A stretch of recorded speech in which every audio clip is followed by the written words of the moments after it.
Hi, thanks for joining us for the Family Plot, Gardening in the Mid-South. I'm Chris Cooper. Winter has turned to spring and it's time to plant the summer annuals. Today we are planting Mandevilla, marigolds, and purslane. Also, we're going to invite birds to our garden with a bird feeder. That's just ahead on the Family Plot, Gardening in the Mid-South. Production funding for the Family Plot, Gardening in the Mid-South is provided by the WKNO Production Fund, the WKNO Endowment Fund, and by viewers like you. Thank you.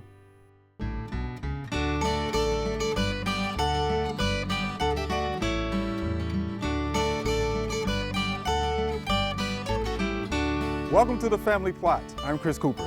Joining me today is Joellen Dimond. Joellen is a horticulturist, and Debbie Bruce will be joining me later. Always good to have you, Joellen. Good to be here. All right. You know this is one of my favorite things to do, right? I know. So we've got something new to do, but we've got to look at what we did before.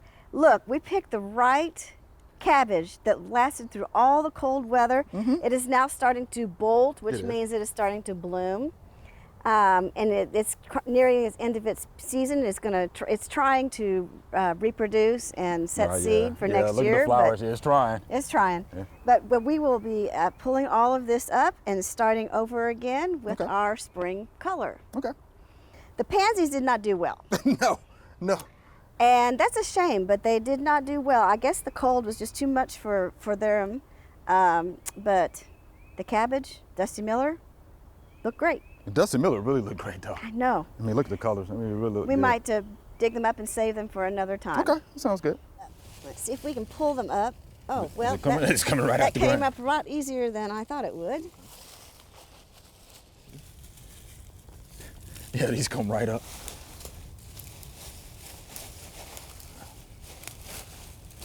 Got it. Now we'll get the Dusty Miller up. We're going to try to save this. Okay. And we'll put it in the bag, and then we'll pot it, put it somewhere later. Okay. All right. Okay, yeah, that's what I thought. We're going to have to dig these up. They rooted in pretty good? They're rooted in really well. Well, since they won't pull up, we don't want to disturb the roots very much, so that's why we're going to dig them up. Oh, look at that. It's interesting how some of them are well rooted and some are not. It must be the way the irrigation or the moisture was this winter in the bed. Some now look at the different sizes, though. I mean, the size is even different. Yeah, they grew. Some grew better than others. That's when you call those microclimates, where plants can be beside each other and they do differently in a bed.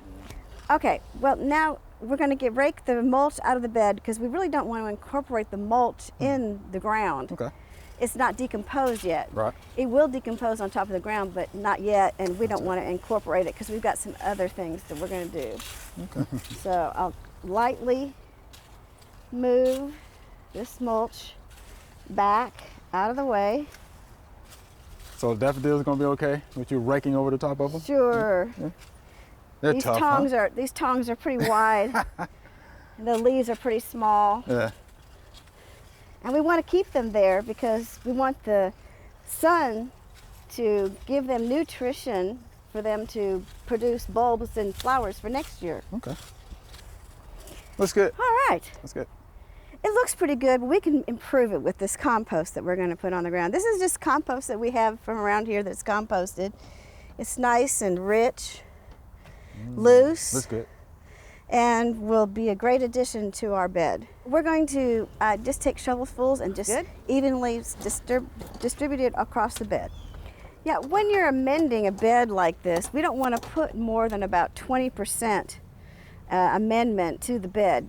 It'll incorporate with the bed a lot better. And you don't want to completely grow in the compost because you need the nutrients from the actual dirt in the bed to mix with the compost. Now we're going to incorporate it into the bed by just turning it over. And if you have a tiller, you could till it, but we don't have a tiller.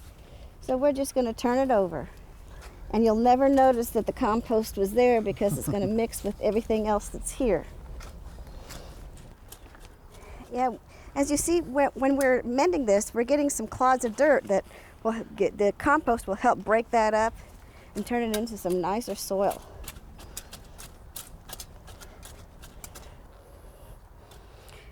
Yeah. that looks good. All right. It's good. We'll rake it into a shape. Okay. I usually use a leaf rake for this. We Just could use use the what you garden have, rake, right? but I use a leaf rake. It just seems easier to me. And I find clods, and I will do something with those if I need to. But it just seems to shape the bed better than a garden rake. But you could use either one. Now we're going to put some fertilizer down for the new annuals to do well, to get them started. It's a slow release. It won't feed them the entire summer because this only works at about 70 degrees Fahrenheit, and we get up to 90. So yes, easily. it'll be gone before the end of the summer, but it'll get them started. And I just sprinkle it Yeah, what does over your the mom bed. always say? My mother I like to says hear to that. feed the chickens. I like to hear it. I do. When I'm at home, I I'm think not, the same thing. I'm not throwing it, but this has got a nice shaker on the end of it, which makes it a lot easier.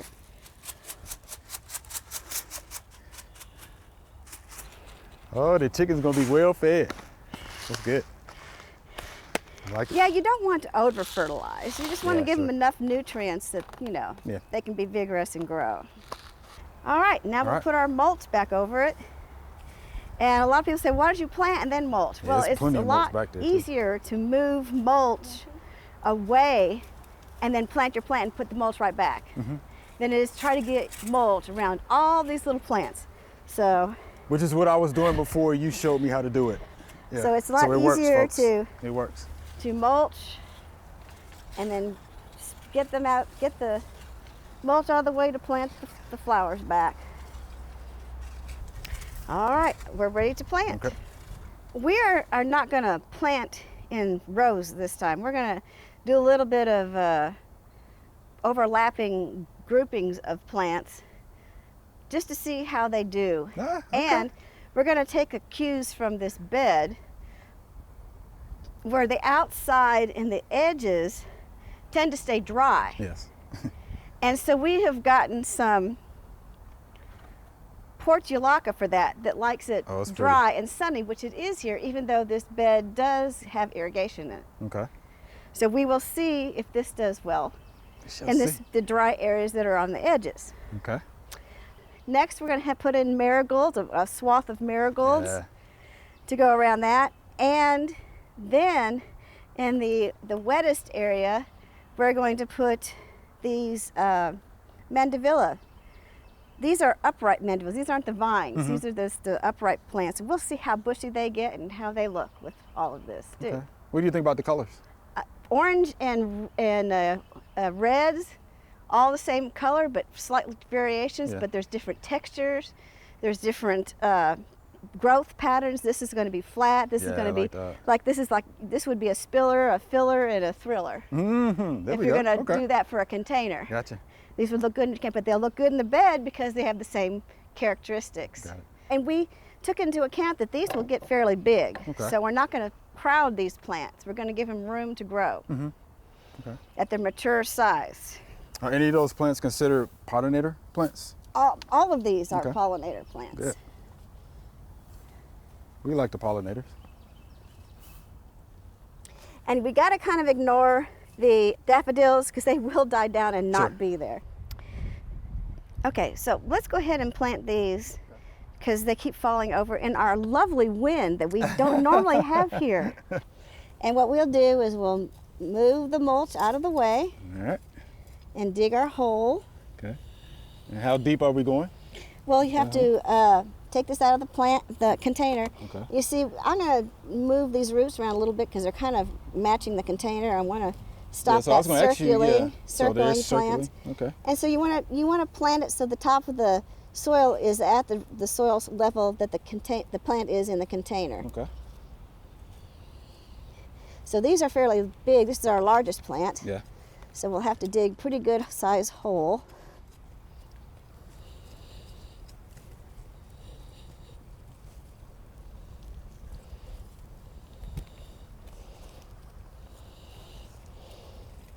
There was an earthworm there. He can just I'm gonna hang out. be in the hang out. soil around this plant.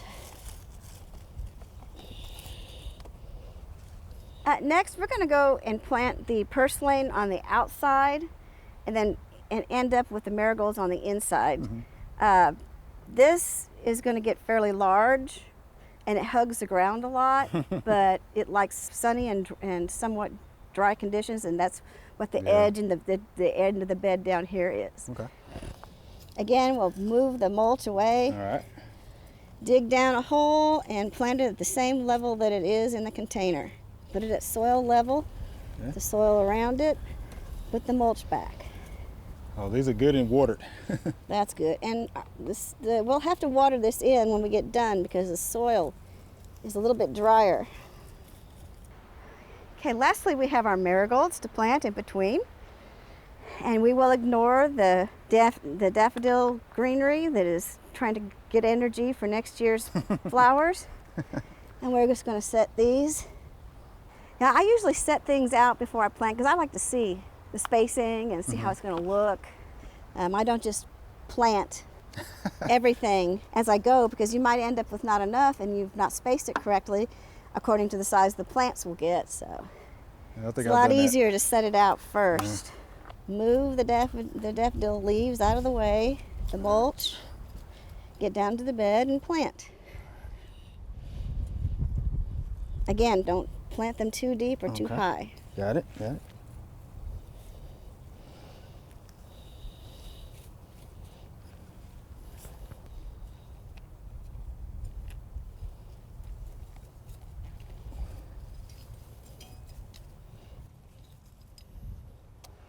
All right, Joellen. Yay! Well, that looks good. That's going to be really pretty this year. Yeah. Something different instead of straight lines. Something interesting to look at. And we'll go ahead and water them when we get done. And it's supposed to rain in a couple of days, so hopefully we'll help Mother Nature out by watering it when we need to. All right, well, that sounds good to me. I can't wait to see what it looks like throughout the season. I think it'll be good. All right, thank you, Joellen. Appreciate that. You're welcome.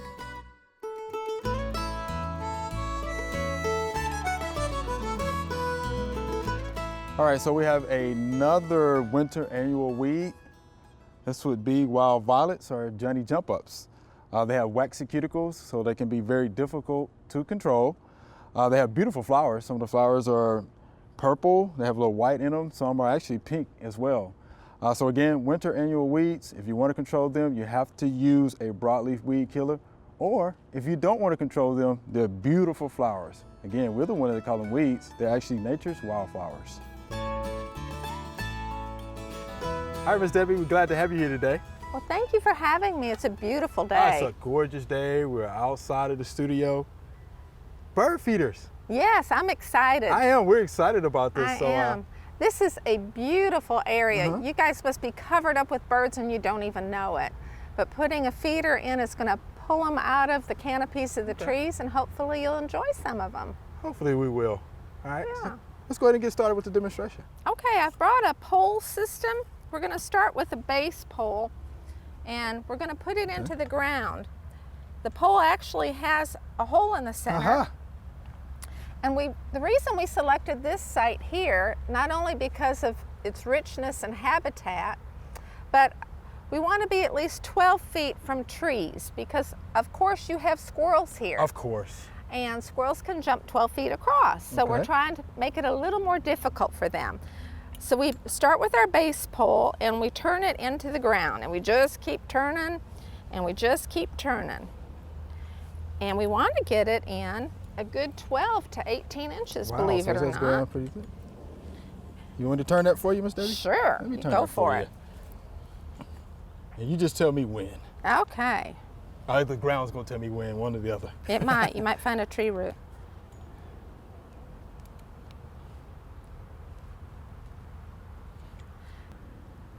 That looks good. Couple more.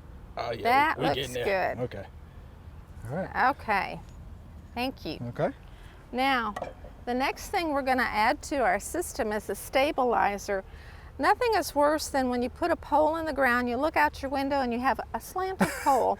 So this is going to keep it good and straight. So we just drop it over and loosen it up. All right. There you go. Step it in the ground. Okay. I'll tell you what, I might need your Let me step there. down. All right.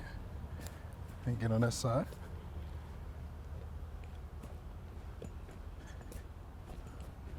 How about that? That's great. That's That's good? perfect. Okay, That's all perfect. right.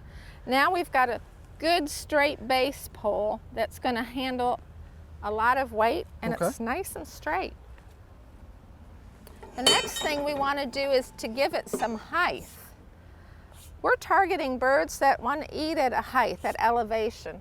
And given the type of habitat you have here, you probably have chickadees, tufted titmice, woodpeckers, in addition to cardinals and blue jays, and even more than that. Ooh. But I brought a 4-foot base pole and a 4-foot extension. So that's how tall it's actually going to Wow, be. how about that? But I'm short. So I'm going to pull it down to put it together. Okay. I brought 2 feeders that we're going to hang. Feeders can be either mounted on top of a pole, let me show you this, as a hopper like that with a special adapter that would fasten it. Okay. But today I brought a hanger with an arm with 2 areas to hang from. Right.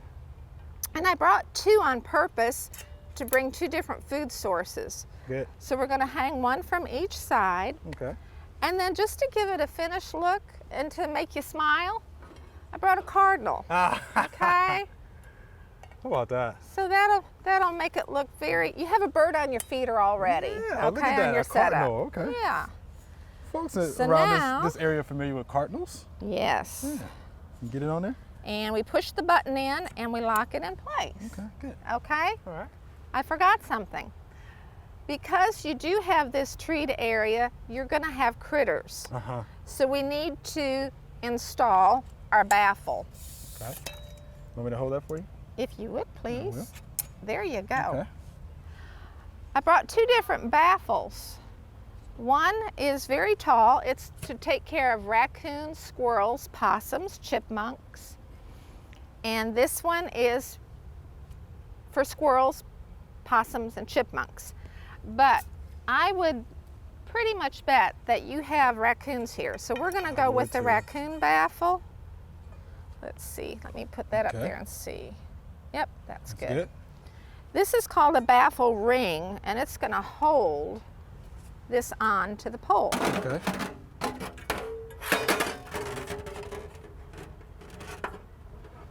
Uh-huh. There we go. There it Now goes. we can put that back Okay. on. All right. And push See the it? button. All right. Got it. All right. And then we're going to put this on top of the unit. Got it. Okay. If this seems a little bit tall, we can use the shorter extension, but this will give you a good idea of what it's going to look like. I brought a seed feeder. This is a hopper to put loose seed in, but it's going to hang, okay? And it has a large enough platform for your cardinals and for your blue jays, and maybe even a mourning dove or 2 will try to get onto it. But most likely the mourning dove's going to eat off the ground. Okay. We did bring some no mess seed so that you won't have sprouting in your yard. And all the shells are removed, which takes away one of the variables for sprouting. And this is a mixture of hearts of sunflower and peanuts. Wow, sunflower and peanuts. Would you mind hanging that, I will please? hang that. Okay. And they'll just hang it like this? Yes. All right. Uh-huh. How about that? All right, so when the birds come in, they're going to perch along the trees and wait their turn to come to the feeder and to eat. Ah. Then I brought a different food source. This is actually suet. It's rendered beef fat and it's in a cylinder, so it's so easy to feed. Okay. And this is for your clinging birds.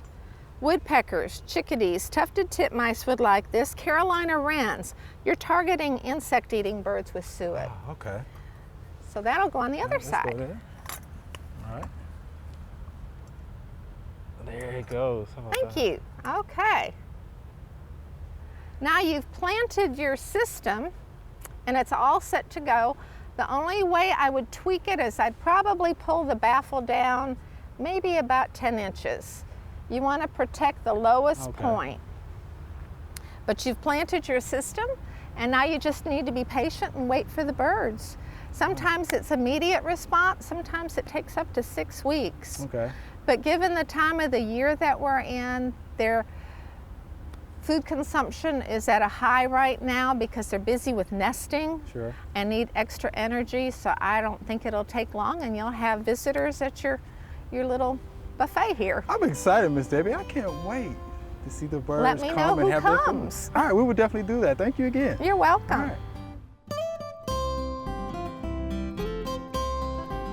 Marigolds.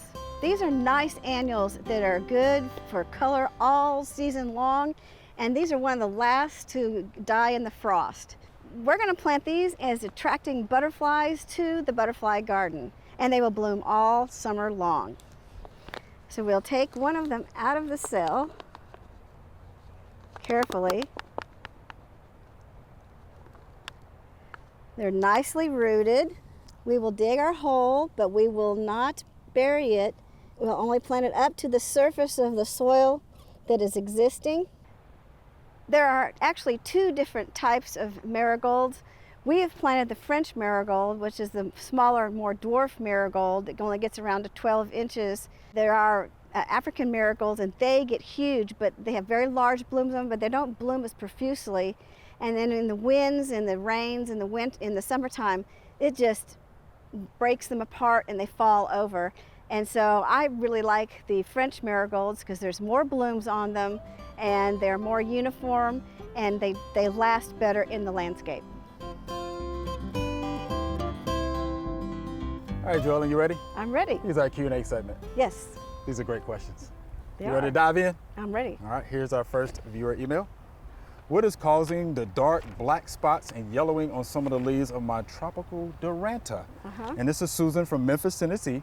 She says she is keeping it in the garage during the winter and she only waters when the soil is dry, which is good. It's good. Which is good. But yeah, so what's the But, problem though? well, We got yellowing, we have the dark black Yeah, spots. well, let me tell you. Let me tell you, she said. All right, let me tell you. I love to bring things in that I want to keep in the garage. I've heard you say that. I keep stuff in the garage all the time, and it looks terrible, just like that does. That looks terrible. By the time that winter is over and spring is coming, and hopefully here soon, right now, you can start having it outside.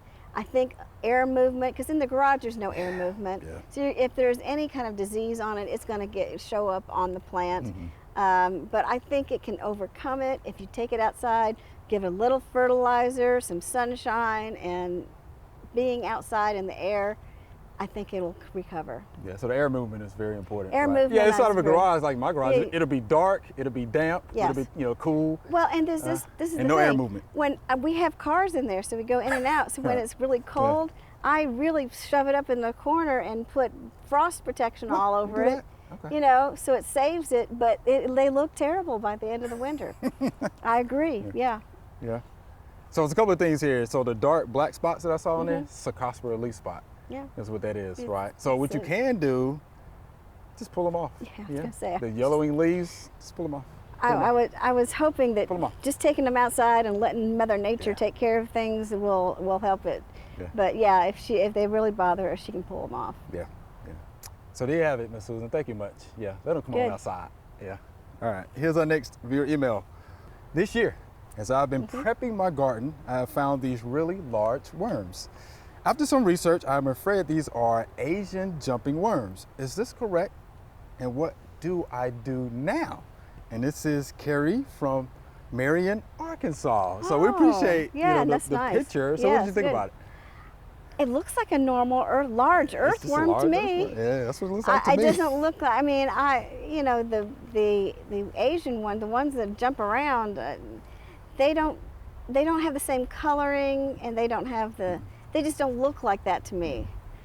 So I think she's safe. I think she said the Asian jumping worms look more like snakes to me, Yeah. right? But here's how you can tell. If you provoke them, try to poke them, and if they are violent, in the way they respond to it, jumping around or whatever, then yeah, that'll be Asian jumping worms for sure. And then something else too, if you look at the soil the soil looked good. Looked Yeah. good and friable, right? Yeah. If it was the Asian jumping worm, the soil would look like pellets. Pellets, like ground, Yeah. pellets. Because they ruin the soil. Like ground, like coffee grounds is yeah, what they look like, they've little ruined pellets. the soil. Right, yeah, so yeah, they can decimate the soil, right? So again, looking doesn't at the look like picture, it. looking at the soil, so I look at everything, look at the soil, look good to me, Yeah. right? As opposed to what the soil can look like if it were the Asian There you go. Yeah. jumping worm.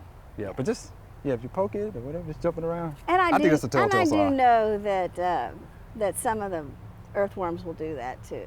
Yeah, But not these as- are real violent. but I've not as seen them. violently Yeah, they're real as- violent. as They the do, jump Asian, around. yeah. Right. Yeah, your regular earthworm, they kind of just snake around. Well, yeah. they'll fight a around. little bit, but that's why the Little bit. birds get excited. They go, oh, there's a worm. There's worms here. Yeah. I guess I can see that too, right? Or if it's real hot outside, they Yeah. just slip across the sidewalk. But yeah, so so we're just thinking they're regular earthworms. I think they're regular earthworms. Yeah. So encourage them to come to your garden. Yeah. Yeah, they're your We like garden to see them in pillars. the garden. Yeah, we like to see those. All right, Joellen, that was fun. It was. That's fun. So thank you so much for being here, all right? Thank you for having me. All right. Remember, we love to hear from you. Send us an email or letter. The email address is questions@familyplotgarden.com. And the mailing address is Family Plot, 7151 Cherry Farms Road, Cordova, Tennessee, 38016. Or you can go online to familyplotgarden.com. That's all we have time for today. Thanks for watching. Do you know Family Plot has a YouTube channel? We do. And it has all the videos from past shows for you to watch.